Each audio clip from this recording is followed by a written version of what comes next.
Most people assume their personality is just who they are. But according to Hermetic philosophy, your personality is not random at all. It's actually built from 4 fundamental forces operating inside your mind: fire, air, water, and earth. Now, when most people hear these words, they imagine ancient mysticism or symbolic language. But in Hermetic psychology, these elements are not just symbols. They describe real psychological energies that shape the way you think, act, and react to the world. Some people are dominated by fire. They're intense, driven, and quick to act. And others carry strong earth. They're grounded, disciplined, and stable. But here's where it gets interesting. Most people are not balanced. Usually one element becomes stronger than the others.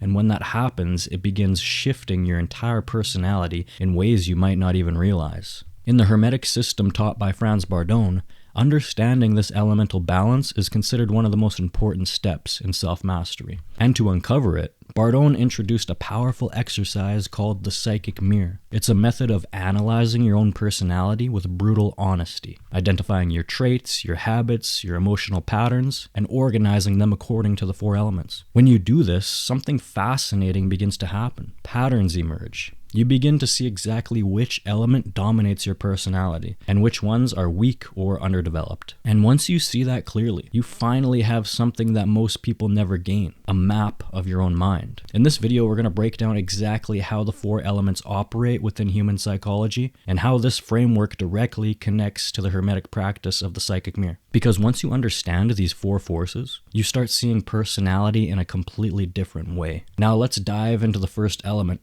fire. Fire is the energy of movement, intensity, and willpower. It's the force that drives action, ambition, and the desire to shape the world according to your intentions. Think of fire as a spark inside you that pushes you to act, take risks, and lead. When fire is balanced, it manifests in traits like ambition, the drive to pursue goals relentlessly; courage, the willingness to face challenges without hesitation; initiative, the ability to take charge and move forward when others hesitate; leadership, naturally inspiring others and guiding them towards action. These are the people who step into situations boldly. They make things happen. They're the initiators, the movers, the ones who turn plans into reality. But here's the key. Like any other element, fire becomes destructive when it dominates. Excessive fire produces negative traits such as anger. They're quick to flare up at minor provocations. Aggression, pushing or dominating others to assert control. Impatience, they're constantly frustrated by delays or slow progress. Domination, an overpowering need to control situations and people. Someone dominated by fire might notice themselves constantly irritated, always wanting to push forward, quick to anger, or eager to take charge even when it's inappropriate. Their energy is intensive, but it can feel chaotic or oppressive, both to themselves and to others. Imagine a manager at work who is brilliant at taking decisive action, launching projects, making tough calls, inspiring the team. That's balanced fire. Now imagine the same manager but consumed by excessive fire. They yell at team members, micromanage every detail, and burn out quickly because their intensity never rests. That's the shadow of fire. Fire energy is the engine of action, but without balance, it can easily turn destructive. Later, we'll see how it interacts with the other elements and why balancing fire is crucial to avoid personality distortions. Now, let's explore air, the element of the mind, intellect, and ideas. Air governs how we think, analyze, and communicate. It's the energy that creates curiosity, creativity, and the ability to connect concepts in new and imaginative ways. Where fire drives action, air drives thought. When air is balanced, it produces traits like curiosity, a natural hunger to understand the world and seek new knowledge; intelligence, the ability to process, analyze, and synthesize information effectively; creativity, generating original ideas and seeing connections others might miss; strong communication, conveying thoughts clearly, inspiring others, and engaging in meaningful conversation. Balanced air personalities are the thinkers and visionaries. They love learning, exploring abstract concepts, and exchanging ideas. They see patterns, solutions, and possibilities before most people even notice the problem. But air can also become overactive. And when that happens, it creates a different set of challenges. Excess air leads to overthinking, analyzing endlessly, second-guessing decisions, distraction, jumping from one idea to another without focus, inconsistency, starting many projects but struggling to follow through, superficial thinking, ideas abound, but depth is missing because attention is scattered. Imagine a student who can brainstorm brilliant concepts for a project, connecting ideas no one else would see. That's balanced air. Now imagine that same student overwhelmed by too much air. They constantly switch topics, never complete assignments, and feel mentally scattered. The brilliance exists, but it's chaotic and unfocused. Air is the element of thought and mental flexibility, but like fire, its power must be balanced. Too little air and the mind becomes rigid and unimaginative. Too much, and it spins endlessly without grounding. Now let's move into water, the element of emotion, feeling, and sensitivity. Water governs the emotional currents inside your mind. It's the energy behind empathy, compassion,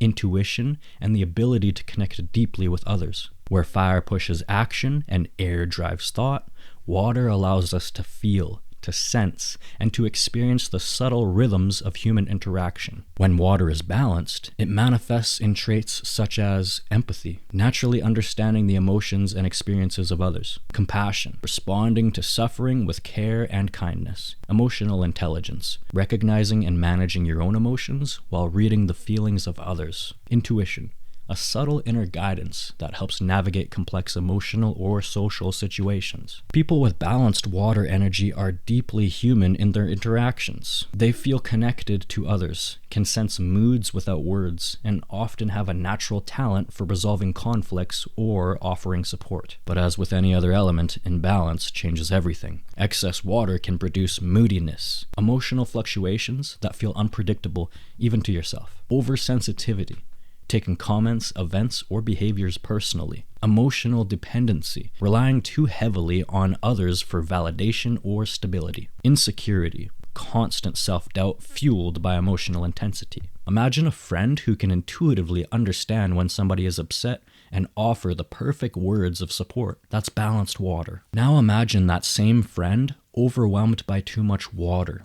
They become emotionally drained, affected by everyone's moods, and struggle to maintain their own stability. Even minor slights or setbacks feel devastating. Water is the emotional force of the psyche. It grants depth, connection, and understanding. But when it dominates without balance, it can make your inner world feel turbulent and overwhelming. Finally, let's examine Earth, the element of stability, structure, and grounding. Earth governs the practical, physical, and organizational side of the mind. It's the energy that allows us to plan, build, and persist over time. Where fire drives action, air fuels thought, and water channels emotion, Earth provides the foundation, the discipline and patience necessary to turn ideas and intentions into reality. When Earth is balanced, it manifests in traits like discipline, the ability to stay consistent and follow through on commitments; reliability, being dependable in work, relationships, and personal goals; patience, understanding that lasting results require time and steady effort; and organization,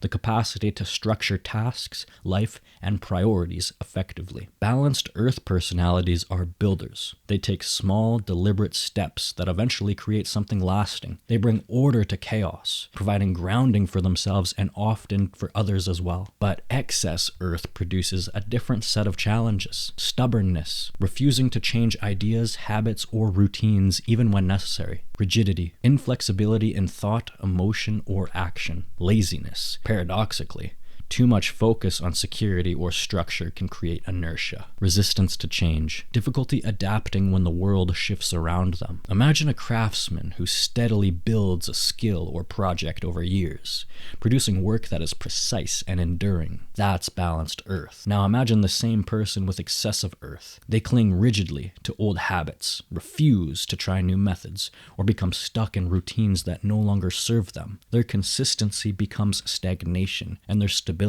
becomes a barrier to growth. Earth is the grounding force of personality. It provides the foundation for all other elements, keeping fire from burning too wildly, air from scattering, and water from flooding your emotional state. Now that we've explored all four elements individually, it's important to understand what happens when they become imbalanced. Personality distortions occur whenever one element dominates too strongly over the others, or when another is severely underdeveloped. This is where the dynamics of behavior become complicated, and why certain patterns, both positive and negative, repeat in your life. For example, somebody with strong fire but weak water may have incredible drive and courage, but they often struggle with empathy or emotional awareness. They may come across as aggressive, insensitive, or domineering, acting first and thinking about others' feelings later. This is fire unchecked by the calming, compassionate influence of water. Now consider high air with low earth. This is the classic idea person, endlessly curious,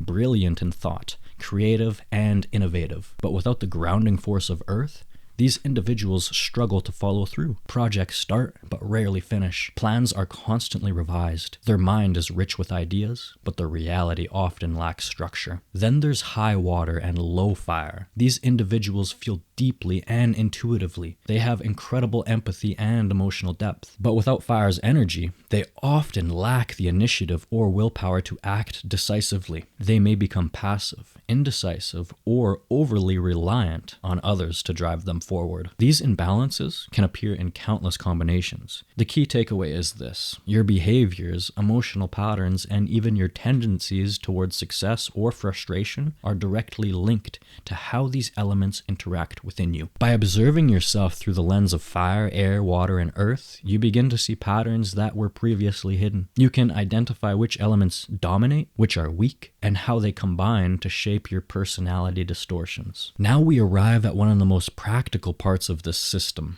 the psychic mirror. In Franz Bardon's Initiation into Hermetics, the psychic mirror is the very first exercise a student performs. It's designed not for magic or mysticism, but for deep self-analysis, a way to uncover the hidden structure of your personality by observing your own mental and emotional tendencies. Here's how it works. Number 1, write down all your personality traits, both positive and negative. No judgment here, no filtering. Be brutally honest with yourself. For example, positive traits could be courageous, empathetic, disciplined. Some negative traits could be impatience, overthinking, stubborn. The key here is to be very detailed. Write down as much as you can. Number 2, categorize each trait according to the 4 elements. Fire for action, intensity, and will. Air for intellect, curiosity, and ideas. Water for emotion, sensitivity, intuition. Earth for stability, structure, and discipline. Number 3, analyze the patterns. Over time, as you compile these traits,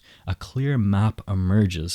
You start to see which elements dominate your personality and which are weak or underdeveloped. For instance, if your list shows an abundance of fire traits, ambition, courage, impatience, aggression, but very few water traits, you may realize that your emotional sensitivity is underdeveloped. Or if air dominates while earth lags, you may recognize why you generate brilliant ideas but struggle to follow through. The true power of the psychic mirror lies in honest observation and categorization. It allows you to step back and see your mind as a system of forces, not just a collection of random habits or moods. By practicing this regularly, you begin to understand your elemental balance, the blueprint that dictates your thinking, feeling, and acting. And once you know this, you can start actively working to balance the elements, bringing harmony to your personality and laying the groundwork for hermetic self-mastery. In other words, the psychic mirror doesn't just show you who you are.